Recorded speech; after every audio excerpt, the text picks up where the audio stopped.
तो पिछले फ्राइडे हमने जिस तरीके से बात की, यहाँ पे एक बुलिश कैंडल बना था, पूरा बुलिश एनगल्फिंग ने ये पूरा मूव करेक्शन को खत्म कर दिया और बहुत ही अच्छे तरीके से ये कैंडल को ऊपर की तरफ तोड़ा। तो उसके बाद देखिए धीरे धीरे करके खिसकते हुए ये मार्केट चल रहा था। तो 2 दिन मैंने वीडियो नहीं डाल पाए, तो कुछ प्रॉब्लम की वजह से। तो यहाँ पे देखिए लास्ट 2 दिन में क्या हुआ, यहाँ पे थर्सडे को धीरे धीरे करके थोड़ा बहुत नीचे लेके आया, उसके बाद देखिए ऊपर पूरा खींच दिया। और कल तो देखिए क्या हो रहा था, कल ऊपर की तरफ लगभग हम ये जो लोग करेक्शन क्रैश आएगा मतलब 16,000 15,000 13,000 पे यहाँ पे एक तंबू टंगा के बैठे थे ये लोग। तो ये तो करेक्शन तो नहीं आया। तो यहाँ से हम 2 महीने का जो करेक्शन पीरियड था हमारा, यहाँ से शुरू करके यहाँ पर मतलब यहाँ पे तकरीबन 4 जुलाई यहाँ पे खत्म हुआ, 1 सितंबर, ऑलमोस्ट 2 महीने हो चुका है। तो 2 महीने का करेक्शन खत्म होने के बाद यहाँ पे ऊपर की तरफ हम जा रहे हैं, यहाँ पे जिस तरीके से दिखा रहा है। तो हमारा जो टॉप था एग्जैक्टली टू बी प्रिसाइज 19,991, मतलब 20,000 से 9 पॉइंट कम था यहाँ पे। और यहाँ पे अभी हम है 19,819, मतलब हम 200 पॉइंट भी नीचे नहीं है इस जगह से। तो मतलब लगभग हम करीबन हम टॉप पे पहुंच चुके हैं। तो यहाँ से क्या क्या संभावना है वो देखेंगे। पहले हम 1 मिनट के टाइम फ्रेम पे चलेंगे कि कल का मूवमेंट कैसा था, कल कैसे कैसे मार्केट काम किया, सब चीजें देखेंगे, सब चीजें डिस्कस करेंगे। जैसे कि यहाँ पे थोड़ा बहुत गैप अप ओपनिंग हुआ, उसके बाद थोड़ा करेक्शन किया लगभग 11:30 तक, उसके बाद ऊपर गया, उसके बाद देखिए वहां पे भी करेक्शन किया। मतलब यहाँ पे देखिए बहुत ही स्टेबल तरीके से करेक्शन हो रहा है, बहुत ही स्टेबल तरीके से मार्केट ऊपर की तरफ ले जा रहा है। अगर मार्केट धीरे धीरे करके ऊपर की तरफ ले जा रहा है तो इसका मतलब ये बहुत ही अच्छी निशानी होता है मार्केट के ऊपर टिकने की। तो यहाँ पे क्या हुआ, 1 मिनट के टाइम फ्रेम में बहुत ही अच्छे तरीके से काम किया। यहाँ पे बैंक निफ्टी को देखेंगे, बैंक निफ्टी कैसे काम किया। बैंक निफ्टी यहाँ से लगभग एक ही जगह पे ओपन किया, ओपन करने के बाद करेक्शन किया, करेक्शन करने के बाद वो भी 11:30 ऊपर की तरफ मूव लेना शुरू कर दिया। और उसके बाद करेक्शन किया, थोड़ा ऊपर गया थोड़ा नीचे गया, मतलब थोड़ा बहुत मतलब पॉजिटिव क्लोजिंग किया। तो ये था बैंक निफ्टी और निफ्टी का समरी। मतलब लगभग 300 पॉइंट का रैली था और बैंक निफ्टी में 100 पॉइंट का रैली था। तो बहुत ही अच्छा है अभी। तो अभी आगे के लिए क्या संभावना रह सकता है वो हम देखेंगे, सब कुछ देखेंगे। तो चलिए डिस्कस करते हैं। तो यहाँ से देखिए जिस तरीके से हमने बात की, यहाँ पे बुलिश एनगल्फिंग बनाने के बाद ये ऊपर की तरफ जाने की कोशिश कर रहा है। तो ये जो पूरा करेक्शन का पैटर्न किया, ये कहाँ पे कौन सी टाइम फ्रेम पे किया, ये था 2 घंटे के टाइम फ्रेम का। ये देखिए 2 घंटे के टाइम फ्रेम पे ये 200 के डीएमए को 3 बार टच किया। यहाँ पे 1 बार टच किया, 2 बार टच किया, 3 बार, मतलब पूरा का पूरा कंसोलिडेशन हुआ इस जगह के ऊपर। कंसोलिडेशन होके ऊपर की तरफ लेके चले गए। और मैंने यहाँ पे भी बोला था कि अगर इस लेवल को ऊपर की तरफ तोड़ दे तो यहाँ पे ऊपर की जर्नी ऑलमोस्ट कंफर्म हो जाएगा। लेकिन यहाँ पे थोड़ा बहुत नीचे जाने की कोशिश किया था, लेकिन उसके बाद फिर से ऊपर की तरफ खींच दिया। यहाँ पे ऑलमोस्ट ऊपर हम रेजिस्टेंस जोन के ऊपर है और एक, लेकिन इसको हम रेजिस्टेंस नहीं मानेंगे, ये छोटा मोटा ये सब तो चलता रहता है। लेकिन ये ऊपर की तरफ हम 2 घंटे की करेक्शन करके और लगभग 2 महीने के करेक्शन करके हम ऊपर की तरफ जा रहे हैं। तो यहाँ से क्या संभावना हो सकता है, बैंक निफ्टी में क्या संभावना हो सकता है, मिड कैप स्मॉल कैप में इतना स्टेज होने के बावजूद भी यहाँ पे क्या कैसे काम हो सकता है, वो सब चीजें हम देखेंगे। तो यहाँ पे निफ्टी देखिए, निफ्टी के में यहाँ पे क्या क्या क्या संभावना हो सकता है। तो पहला संभावना तो यही है, जैसे हमने बहुत सारे डिस्कस किए कि यहाँ पे जिस रैली हम यहाँ पे 16,800 से लेके यहाँ पे 20,000 तक करे थे और उसके बाद हम करेक्शन किए, तो उसका और एक लेग बाकी है ऊपर के लिए, और एक बार हम ऊपर की तरफ जा सकते हैं।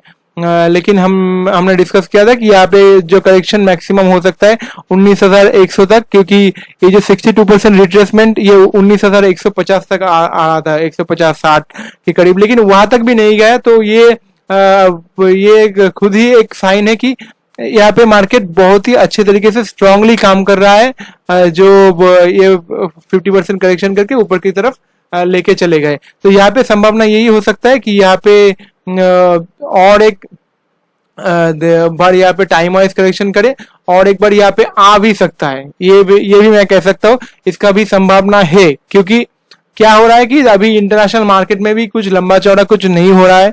और अगर आप यहाँ पे निफ्टी जूनियर जूनियर तो अच्छा है, जूनियर अच्छा है, यहाँ पे बहुत ही अच्छे तरीके से ये जूनियर करेक्शन करके ये ऊपर की तरफ खींचने की कोशिश कर रहा है। लेकिन मिड कैप और स्मॉल कैप के ऊपर मेरा जो डाउट था वो अभी भी इंटैक्ट है। मतलब डाउट नहीं कहूंगा मैं, क्योंकि जब मार्केट का निफ्टी और बैंक निफ्टी का बहुत सारे चीजें अभी बाकी रहता है, क्योंकि बैंक निफ्टी और निफ्टी में अभी कुछ हुआ ही नहीं। तो बैंक निफ्टी यहाँ पे 100 डीएमए को, डेली का 100 डीएमए को टच करके यहाँ पे ऊपर की तरफ निकालने की कोशिश कर रहा है लगातार लगातार 2 दिन से। यहाँ पे निफ्टी बैंक निफ्टी में करेक्शन करके अभी जस्ट निकलने की कोशिश कर रहा है। निफ्टी जूनियर भी यहाँ पे निकालने की कोशिश कर रहा है। तो यहाँ पे मिड कैप और स्मॉल कैप में ये जो स्ट्रेच है, तो ये तो एक परेशानी का साइन, परेशानी नहीं कहूंगा, लेकिन एक तो साइन है कि ये इतना ज्यादा स्ट्रेच हो चुका है। आरएसआई में डाइवर्जेंस भी दिख रहा है, निफ्टी मिड स्मॉल कैप और मिड कैप। यहाँ पे देखिए आरएसआई में डाइवर्जेंस भी है, लेकिन डाइवर्जेंस के ऊपर अगर अब यहाँ पे शॉर्ट मार दोगे तो भी कुछ फायदा नहीं होगा, क्योंकि आप निकल लेंगे तो इस जगह पे भी डाइवर्जेंस थे, इस जगह पे भी थे, इस जगह पे भी थे। तो डाइवर्जेंस तो बहुत जगह थे, लेकिन यहाँ पे तो ऊपर की तरफ ही खींच रहा है। तो अभी हमें सिर्फ इसके साथ राइड करना है और प्राइस को देखना है कैसे कैसे ये काम कर सकता है। तो जैसे निफ्टी, तो पहला केस तो यही है कि निफ्टी जैसे मिड कैप और स्मॉल कैप ऊपर बहुत ज्यादा स्ट्रेच हो चुका है। तो हो सकता है कि निफ्टी ये जो टॉप के आसपास गया है तो यहाँ से टाइम वाइज करेक्शन कर ले और भी ये जो इस लेवल पे आ जाए, और यहाँ पे प्राइस ज्यादा ना तो रहे, इस लेवल पे शायद आए या ना आए, लेकिन यहाँ पे और टाइम वाइज करेक्शन थोड़ा बढ़ा दे इस टॉप के आसपास से, टाइम वाइज करेक्शन बढ़ा दे और यहाँ पे मिड कैप और स्मॉल कैप में करेक्शन हो जाए।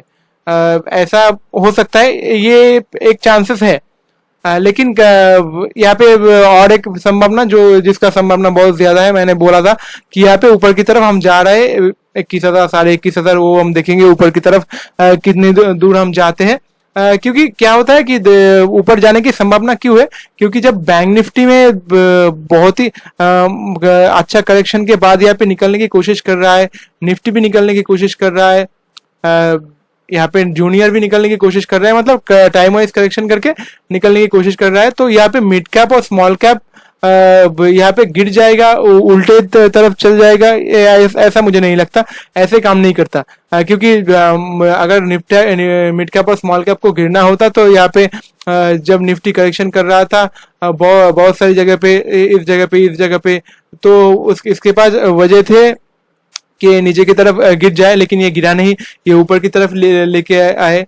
तो यहाँ पे हो सकता है कि ये टाइम वाइज करेक्शन कर ले, ज्यादा स्ट्रेच ना हो पाए, यहाँ से ये टाइम वाइज करेक्शन कर सकता है और यहाँ पे निफ्टी ऊपर की तरफ चल सकता है। ये तो जो संभावना जो बहुत ही ज्यादा है।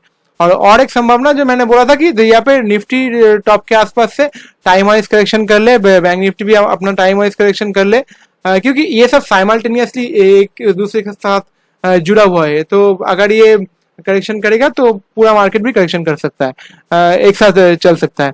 तो यहाँ पे अगर टॉप के आसपास से निफ्टी और बैंक निफ्टी करेक्शन कर, मतलब टाइम वाइज करेक्शन करना शुरू कर दे, तो यहाँ पे हो सकता है कि मिड कैप और स्मॉल कैप अपना करेक्शन, प्राइस वाइज करेक्शन भी पूरा कर सकता है। ये संभावना है, और जिसका संभावना बहुत ज्यादा है, मैंने आपको ऑलरेडी बोल चुका हूँ कि यहाँ पे निफ्टी ऊपर की तरफ जाएगा, निफ्टी ऊपर की तरफ जाने का चांसेस बहुत है, बैंक निफ्टी भी ऊपर की तरफ जाने का चांसेस बहुत है, जूनियर भी यहाँ पे बहुत ही अच्छे तरीके से ऊपर की तरफ निकल रहा है। और यहाँ पे हो सकता है कि मिड कैप और स्मॉल कैप में यहाँ पे थोड़ा बहुत गिरावट, थोड़ा बहुत टाइम वाइज करेक्शन, ज्यादा टाइम वाइज करेक्शन यहाँ पे देखने को मिल सकता है, जो ये प्राइस को एडजस्ट करेगा। ये जो प्राइस ऊपर की तरफ चला है तो इसको पूरा का पूरा ये मूव को एब्जॉर्ब करेगा। तो हो सकता है कि अगर निफ्टी ऊपर की तरफ चले तो ये इसमें ज्यादा मूवमेंट ना आए। तो जैसे कि मैंने इस 2 दिन के दौरान मैंने ऑब्जर्व किया कि निफ्टी में चाल आया, लेकिन बहुत सारे स्टॉक्स में ज्यादा कुछ नहीं हुआ। कुछ सारे स्टॉक्स को छोड़ के मतलब बहुत सारे स्टॉक्स में आप नहीं देखोगे कि बहुत ही ज्यादा यहाँ पे मूवमेंट आ चुका है। जैसे कि निफ्टी में चाल हो रहा है, लेकिन स्टॉक्स में उतना लंबा चौड़ा चाल नहीं हो रहा है, कुछ स्टॉक्स को छोड़ के। तो अपने अपने हिसाब से स्टॉक्स के ऊपर काम कीजिए। स्टॉक्स में बहुत सारे स्टॉक्स में अभी भी बहुत करेक्शन करके निकालने की कोशिश कर रहा है, तो स्टॉक्स के ऊपर अगर काम करोगे तो यहाँ पे आपको रिटर्न आने की संभावना बहुत ज्यादा बढ़ जाएगा। तो मैंने बता दिया कि कैसा कैसा सिनारियो हो सकता है अगले हफ्ते। तो देखेंगे अगले हफ्ते कैसे कैसे काम कर सकता है। तो मिलते हैं मंडे को। तो आशा करता हूँ आपको आज का ये एनालिसिस अच्छा लगा होगा। तो thank you so much, have a nice day.